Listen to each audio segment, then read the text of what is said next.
do self-assessment.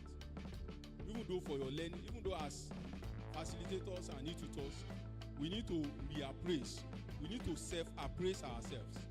We need to assess ourselves. We need to examine ourselves because we use technologies to facilitate learning. So we must have complete knowledge of that technology that you tend to use for online facilitation. There are 3 domains of learning. So the first one talks about cognitive. Cognitive has to do with the mental skills of students. So we also have affective, has to do with emotion, the feelings of your students. And the last one has to do with psychomotor. The psychomotor has to do with the practical skills. That has to do with hands-on. Flip sections are an essential part of ODeL. They offer interactive and meaningful learning opportunities that shift learning from passive to active. What is a flip section? A flip section is a student-centered learning approach.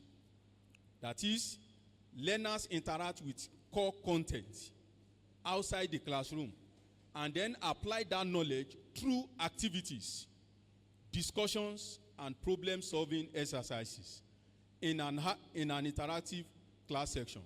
That is, you can decide, you can post a video, for example, a video and send it ahead of your lecture. So the student will interact with the video. And by the time you get to lecture room, before you facilitate, so you need to let them have, they must have gotten or a complete knowledge of what you intend to facilitate. So that is, we are talking about the problem-solving exercises and interactive class session. Advantages of flip section. Number 1, encourages self-paced learning. Self-paced learning. What's another word for self-paced learning? It's going to be interactive. Of course, when we get to the second to the last slide, so we start our practical aspect. What do you understand? What is another word for self-paced learning? Please, who can tell us, who can shed more light on that? Self-paced learning. When you utilize a self-paced learning approach. What do you say, ma? Convenience. Learning. Yes. We refer to that as individualized learning. We can also refer to that as individualized learning. That is, you can learn at your own pace. The students, we have several online technological tools. We have several online collaborative discussion. We have several online collaborative tools that students can learn and collaborate with their colleagues. And I want to tell you that despite this, like I said earlier, this 21st century, there are a lot of technologies. So students can learn through with the use of all this technology for learning. Like web-based tools, we have several technologies that you can use for learning. Like, we have several of them, like Canvas, like Edmundo, like, there are a lot of technologies that we can use for learning. And there are some that those technologies are purely designed for assessment purpose. You use them to assess your students, to evaluate them. So now, the second one increases in class application of knowledge. Class application of knowledge, while the third one reduces passive learning in online education. Now, why use flip sections in ODeL? We are gradually going to somewhere. Why? Why use flip sections in ODeL? Number 1, for flexibility purpose. Flexibility. Now, because it empowers students to learn at their own pace. Like I said earlier, students can learn at their own pace. We are referring to that as individualized learning. Number 2, engagement. It encourages active participation and discussions. Yes, active participation and discussion. And number 3, real-world application. That is, it focuses on practical skills, problem solving, and collaborative learning. I said it earlier. Collaborative learning, problem solving skills. Problem solving skills, the practical aspects. Now, number 4, retention. That is, it enhances long-time understanding and retention of knowledge. How to implement flip sections in ODeL. Number one, pre-section activities. That is, you can decide to assign videos, like I said earlier, readings and interactive modules for self-study. In-section activities. That is, you can conduct a live problem-solving exercises. A live problem-solving. There are some, you can post quizzes to your students. A live problem-solving questions. You can send it to them, and the student will learn through that. So, like, you can also conduct a live problem-solving exercises, group discussions, or project work. You can give them projects. You can, okay, go and design a particular instrument. Go and do this. Like somebody in nursing now, you can decide to pick a particular area, maybe an abstract area in nursing. So, and you can turn it to a practical section whereby you will assign topics. You can give them, you can assign topics, and they will come up with some ideas. So that one will also give them a practical knowledge of what they intend to do. Another one is post-section activities. That is reflection exercises, peer reviews, and self-assessment to reinforce learning. There's a need for you to do self-assessment. Even though for your learning, even though as facilitators and tutors, we need to reappraise. We need to self-appraise ourselves. We need to assess ourselves. We need to examine ourselves because we use technologies to facilitate learning. So now, one of the reasons why we also need to reappraise ourselves or reassess ourselves, because you must also have the knowledge. You must have a total knowledge of that technology that you send to you. For example, let me mention maybe Zoom, or you are using webinar. So you must have complete knowledge of that particular technology that you intend to use for online facilitation. Key elements for successful flip sessions. Number one, clear objectives. That is, define learning goals for each session. And what are the learning goals? Like, we have about 3 domains of learning. Don't worry, we are still going to Bloom taxonomy verbs. There are 3 domains of learning. So the first one talks about cognitive. Cognitive has to do with the mental skills of students.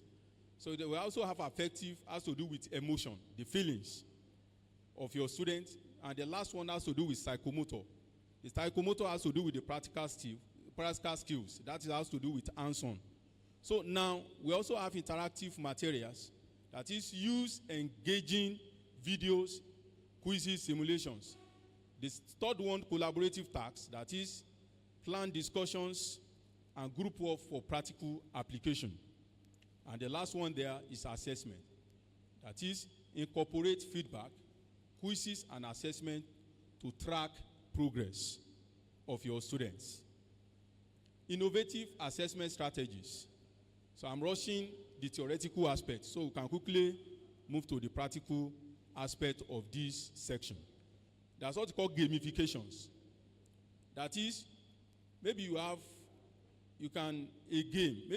can source for games, probably on YouTube. You can access games that are very edutaining. That's what we call edutainment. So you can send games. Students can learn through games. Through games, students can also acquire more knowledge. So we are talking about gamified quizzes. You can convert some of your quizzes to games. And through that, students can also learn, like there's what you call, there's one popular game, I think Scrabble. You know, this Scrabble is also a game that students can also learn from. So we also have several online games too that we can learn from.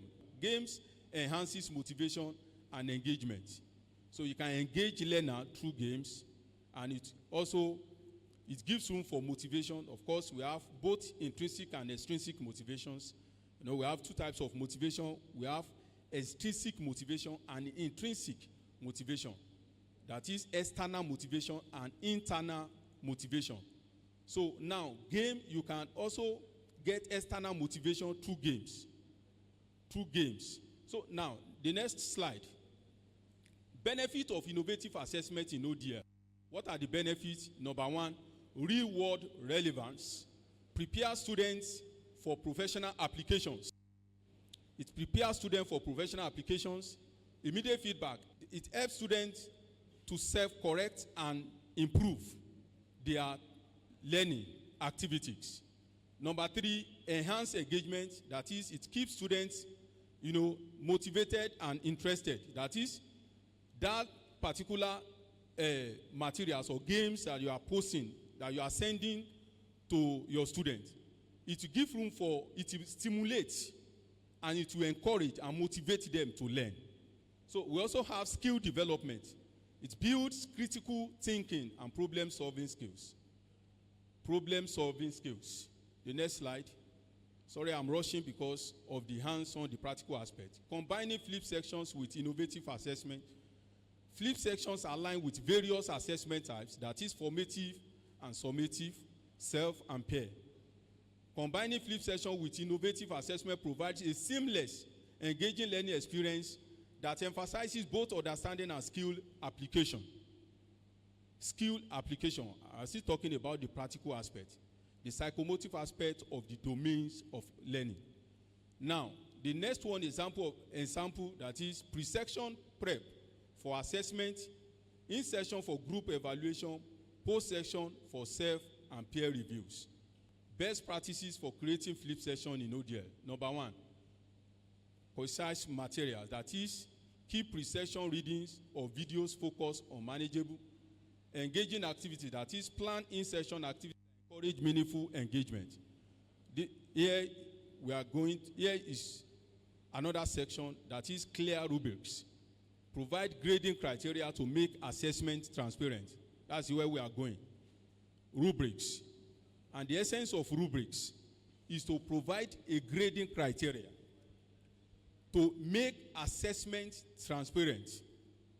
That is, students need to be assessed based on the skills they've acquired. And there is a need for you to design an assessment template. And you must make this assessment template, you must make it open for them to have total knowledge or complete knowledge of that particular lecture. So now, providing grading criteria to make assessment transparent, make it transparent. The last one, reflection opportunities, that is, encourage students to reflect on their learning, solidifying knowledge. Here is the Bloom taxonomy verb. From create to remember. Now, when you are talking about create, that means you are telling your student to produce. When you are telling your student to create, maybe create a particular materials. You are telling them to produce new or original work. You are also telling them to design, construct, develop, or to formulate. So all these are the variable that is attached to the word create. It has to do with creativity. Now, you also have what refers to as evaluate. Evaluate is when you want to justify your stand or a decision. In what way? You can justify your stand or a decision when you are appraising or you are evaluating your students. For example, you can set a question you can set questions, argumentative questions.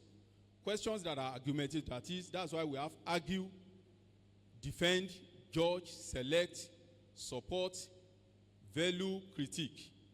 So all these, we can also find them under the word evaluate, under the Bloom taxonomy verb. We also have analyze. Analyze is to draw connections among ideas. When you want to draw connections, or when you want to form a relationship, to draw connections among ideas, that is to differentiate, organize, relate, compare, contrast, distinguish, examine. All these variables has to do with the word analyze. We also have apply. Apply is just the use of information in new situations. Use of information in new situations. That is to execute, implement, solve, use, demonstrate, interpret, operate, schedule, or sketch. If you ask your student to sketch, that one is under apply. Because when you tell them to sketch, maybe sketch, for example, those in mathematics, that's what you call graph. If you tell them to sketch a graph, there is a topic in mathematics, I think that topic is called simultaneous equation. And there's also one that is called one linear and quadratic equation. So there is a need for you to sketch, those in statistics and mathematics. There is a need for you to sketch graph. So when you are telling your student to sketch, so the Bloom taxonomy that go for the word sketching is apply. We also have to understand that it explain ideas or concept. When you are explaining an ideas or concept, that is, you are clarifying. When you tell your student to clarify or describe or discuss, explain, identify, report, select, and translate. You know, the report is very common. It's a language that is very common in nursing. For example, you can come up with a report on a particular disease. They can tell you to carry out an empirical research or a descriptive research. So you now write or an expository research or a basic research on a particular topic. So you now come up with a report. So by the time you are reporting, the Bloom taxonomy that goes for reporting is to understand. We also have remember. So we have about 6 Bloom taxonomy verbs. So we have remember. Remember is the last but not the least. Is to recall facts and basic concepts. When you are recalling facts and basic concepts, that is to define, duplicate, list, memorize, repeat, and state. If you ask your student to state, maybe state 3 types of motion, or state laws of motion, the scientists or the physicists in the house. For example, let's look at Archimedes' principle. You know, the word Archimedes is like when an object is partially or wholly immersed in water. So you instruct your student to state what do you say, sir? A loss in weight. Thank you so much. Yes, it will definitely experience a loss in weight. Or for example, maybe you are encouraging your student to state the 3 Isaac Newton's laws of motion. You know, the first law says a body begins or starts in a state of rest or uniform motion in a state unless an external force is applied to it. You know, you can say this is true of fast-moving vehicles that comes to rest suddenly. So when you ask them to state, and the student states properly, then that particular, maybe you assign 10 marks for that state. And that 10 marks, and to some of those concepts or the variables that you are expected in that, the word state. By the time your student states that particular law properly or correctly, you can award, 10 marks. 8 marks, 10 marks, depending on your rubrics. You know, like I said earlier, rubrics is what? It's like a grading tool. So now we want to design a rubrics, the hands-on aspect. Now I've designed a rubrics now. Here is just an example of a template for my own course. So and now here, everybody will also design, you will design your own rubrics template. Now, if you look at the rubrics, like a sample of authentic assessment and grading rubrics, I want us to study these rubrics very well. For example, you start from course. I'll pick my own course to be social ethics. My own course to social ethics. Maybe those in nursing, you can pick your own course to be bone. We have different types of bones. Yes, we have different types of bones. Maybe you pick bone. Maybe your own, the types of bones, the thoracic, lumbar, sacral, and the likes. So I'm not a medical person. So I'm just citing the example. I think I'm correct. We have lumbar, sacral, cauda, and the likes. For those in physics, you can decide to pick motion. We also have the topic. My own topic here is literature review. Are you with me? Your own topic, I don't know your own topic. You pick a topic from your discipline, the expected learning outcomes. You understand? That students should be able to, number one, describe integrated literature review. Number two, demonstrate or moderate to high-level competency skills in the use of integrated literature review. Number three, apply integrated literature review. For those, for the facilitators from the Department of Physics, you can decide to say maybe your own. At the end of the day, you are expecting students are expected to define motion. What type of motions? You know, the types of, we have different types of motions. Maybe like random, linear, you know, oscillatory. At the end of the day, there's what we call assessment description task. That is, using integrative literature review method, do comprehensive review on 5 recent materials on public morality in Nigeria. That is, you can also tell your students to come up with other types of motion. Other types of motion. So you can also tell them to come up with some practical skills. Examples of motion. What are the examples of motion? Like when an object is moving zigzagly or haphazardly. What type of motion is that? Is it random? Is it translational? Is it oscillatory? Now, you now write a report of your review in not more than 100 words. For example, for the nursing, you know, you normally write reports. Probably you write a report on maybe on malaria, on this, on that. So not more than a particular number, not more than 500 words or 1,000 words. So at the end of the day, you also have use any referencing style, of course, but be consistent. On any referencing style you are using, any citation must be up to date. So you need to be up to date.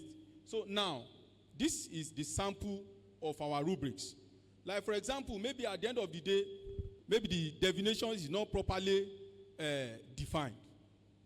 At the end of the day, you assign one. Maybe fairly defined, maybe probably you assign 2. Based on what you expect from your students. So now, all these 1, 2, 3, 4, you can use 1, it represents, 1 can go for poor, 2 can also go for good, 3 go for very good, while 4 for excellent. Where we are going now is hands-on. I want you to come up with a rubrics. You pick a topic, because I will also move around to check. You pick a topic in your discipline, and you now design a rubrics. Like I said, rubrics can be used for grading tools. I don't know if you have any questions you want to react to what we have discussed so far, because I want us to design a rubrics now. A rubrics for a particular topic in your discipline.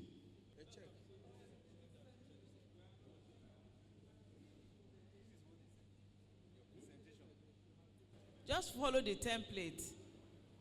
But it's an advantage to know that there are samples of templates that you can improvise or adapt online. You cannot adopt, so you have to adapt.